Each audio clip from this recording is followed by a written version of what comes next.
So hello guys, kama dawa watu wangu wa Lize FM, ni presenter Branton. Nakwambia leo kuna story ambayo imetrend hapo hivyo kwenye mitandao ya kijamii baada tu ya Nikocard, Tukocard. By the way, hii kitu imegonga vichwa vya habari sana kwa sababu hii kitu ya Nikocard, Tukocard, by the way, hii kitu imekuja ikakuwa against, unaona, against mtu fulani, kwa sababu kila msana anasema, ama hawa vijana, acha nizungumzia hawa vijana, hawa majenzi, unajua wanasema Tukocard, but shida ni Tukocard against mtu fulani. So hii kitu imeleta shida sana kwa sababu wasa wanasema Tukocard against mtu fulani, lakini haifai ikuwe against mtu fulani. Inafaa ukihimiza vijana kama Tukocard, by the way, uko card, inafaa nichukue kura nipigie yule mtu ambaye ninahitaji, unaona. Lakini unapata wase wengi wameconfusika, wanasema Tukocard juu ya kutoa mtu fulani. Haifai ikuwe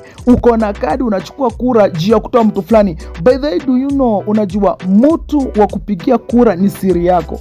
Hiyo ni kitu ambayo mkae mkijua. Mtu ambaye unaenda kumpigia kura ni siri yako. Haifai kila mtu payuke ati ni mtu fulani nampigia. No, inafaa uchukue kura, alafu baadaye ukishachukua kura, yule ambaye utaenda kupigia wewe ndio unajua.